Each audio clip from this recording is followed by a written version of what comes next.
All right, thank you very much for joining us. Let's get started. So we're going to be talking about Toastmasters, and most of you are new members, with the exception of Ruth, who's been a member for a while, but just wanted to have an orientation on EasySpeak, which is the application or program that's online that allows members to book club meeting roles. But it does a lot more than that. Obviously, it's useful for advising the club whether you're going to be available to attend a meeting. So that's helpful. But from your perspective, it's a very good planning tool. And it allows you to book meetings for the next few weeks and months, actually, and also book your speeches. It's also very good for tracking your progress, because a lot of the Toastmasters members will want to quickly engage with Pathways.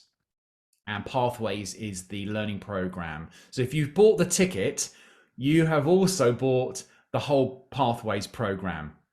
And we'll look at that in a minute. I'll log on to toastmasters.org for you to have a look at shortly. But I think what we will do, let's kick off and actually have a look at the EasySpeak program. And I have to say, the words EasySpeak is probably not what I would relate to this program. It is easy when you know how to use it. When you log in, you should already, the VPE of the clubs that you're associated with will give you a user and password. You'll automatically get an email. You can change the username, and the password you get, you can change anytime. Once you've decided, even initially, once you've logged in, and I'm doing that right now, your screens will look slightly different. Mine has a few clubs on here, and as you go and attend other clubs, which I really encourage you to do, go and visit as many clubs as you can. Maybe not convenient to go physically to those clubs, but you can always visit quite a few online ones, and there's some hybrid clubs as well, which meet in person as well as online. And you can find a directory on toastmasters.org of the hybrid, the dedicated online ones, as well as the only in-person clubs. So that's something you can always have a look at and spend some time. I'm always happy to help you with that. We'll have some Q&A at the end if hopefully there's enough time to answer any other questions you've got. In most cases, you'll just go to your club, because there's only one club you'll be associated with. I have a choice. I'm going to go to Berkhamsted, because most of you are from Berkhamsted, but it doesn't matter which one you go on to. And you can see at the top here, you've also got some lovely menus. My job here is to make this whole website look simple to navigate without going through all the tabs and all the links. If you're logging on for the first time, you can either click on your club, or you can click on meetings at the top, and it should say the date of the next club meeting just there. So if we click on that, this has brought me to, funnily enough, to Berkhamsted again. Or you can click on the relevant club there. If you can select your availability by toggling between these, your member name will come up first. It's always first because you're the one logging in. So if you can make it, fantastic, you'll put yes. And on the right hand side, you'll notice the date at the top would be the next club meeting. But if you're not attending this meeting, you can toggle within the next meeting and keep going until you find the meeting of your choice. If we go back to the original one, let's say you log in for the very first time, you think, oh, hang on, I fancy delivering my icebreaker. And most of you here will want to secure an icebreaker speech at some point. And there is absolutely no rush for you to do this. But we recommend within the first sort of 4 to 6 weeks of you joining, which I think is really important. So imagine you go to the meeting of choice. There's a request speech button. And if I click on it, you probably won't see the box because for some reason it's another browser. So if I click on that, you won't see it. So if I stop sharing, you'll see this request speech box. Yeah, so you've got 3 columns or menus to choose from within this. So speech title, let's say you think, well, icebreaker is a good name for my speech, so I'll call it that. If you could type like I can't. And then, or you can put TBC. So if you're not sure what your speech title is at this point, you can just put to be confirmed or TBA. Then you will click on workbook speech. Now, this is the chosen pathway. There's 11 altogether that's on toastmasters.org. And at this stage, you won't know what that pathway is. But let's imagine you had all chosen dynamic leadership. And in your case, you won't have any little ticks because you wouldn't have actually started this pathway yet. So hopefully you're with me there. You would click icebreaker because that's your first speech. And then here, preferred dates. This is going to be of interest to you. You can select your primary choice and second and third option. So if, for example, you really want to speak next meeting, you can put the 8th of October as your first, and the 2nd of November is your second choice, and then maybe the 13th of December is your third choice. Why do you think that is? Very simple. These meetings are managed by a vice president of education of each club, and they will see your request come through, and they will decide which club meeting you'll be able to do or present your icebreaker or whatever speech you're delivering. The problem with allowing you to select the actual meeting is that we don't want people speaking every single week, the same people. We'd like to try to balance that out a little bit and have a bit of variety. Because you can imagine if you join, you think, oh yeah, hang on, I'll speak at every club meeting. Why not? And get through my pathways. That's probably not advisable. So there's a bit of control there. And then once you're happy, you've selected your dates, you've got your workbook that you're working with, which I'll explain a bit later. You've already got TBC, or you've gone with the icebreaker one, which is fine. You can always change that as you get nearer the time. And then you press save. And once you've saved, that message will then go, or instruction request will then go to the Vice President of Education.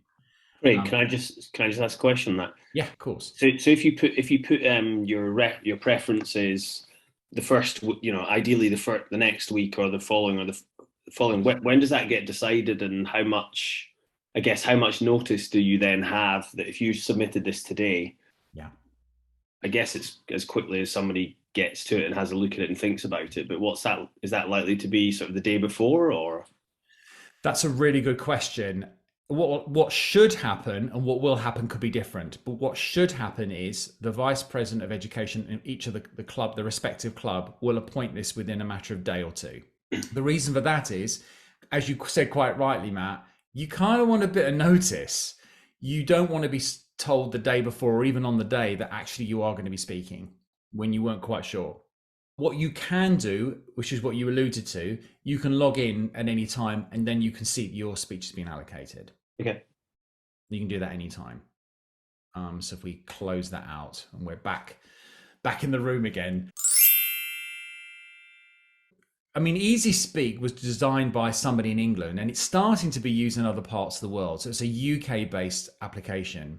What's great about this system is you can track, if I go back into, let's have a look at Berkhamsted again. You can see here, hold on, under my participation, you've got view my speech progress, or if you're American, progress, depends on whatever.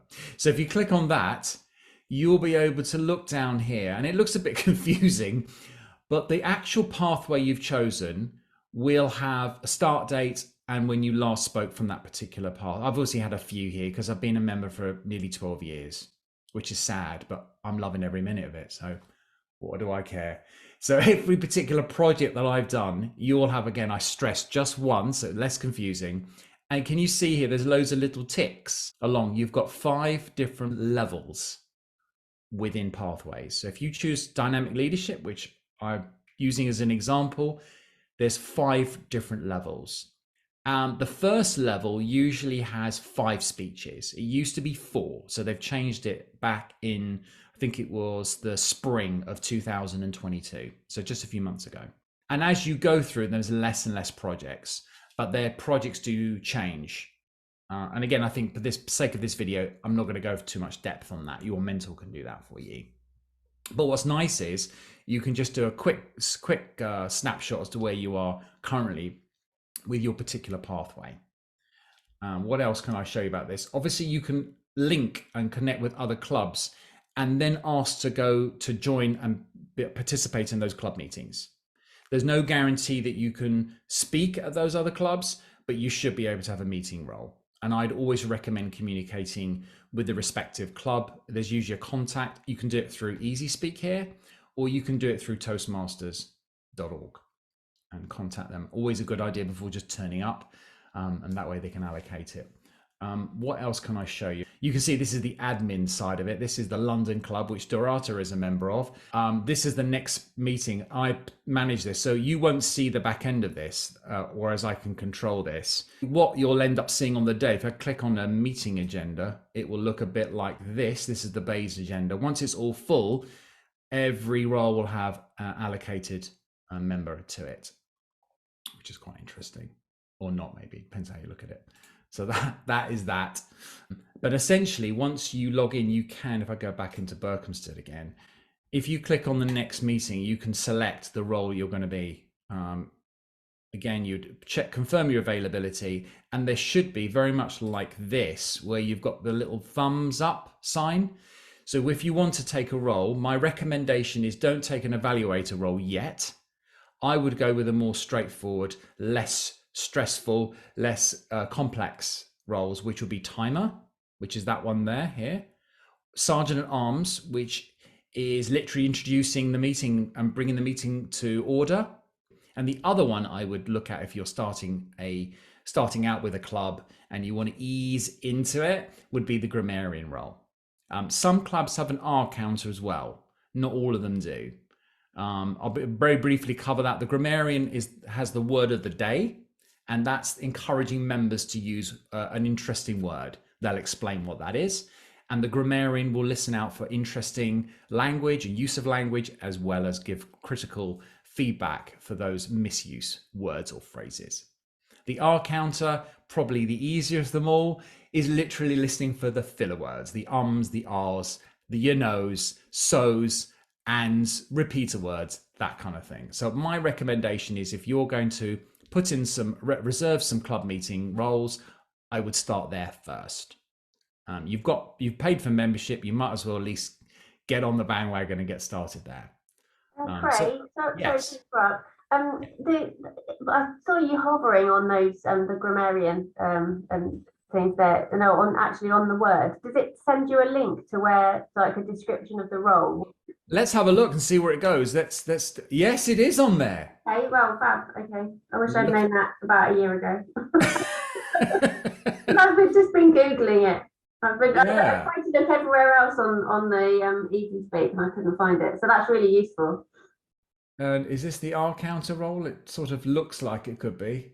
Not convinced that's a really good explanation, that particular one, but I quite like the other one. You can also go to the Toastmasters.org website. There's another plug for it.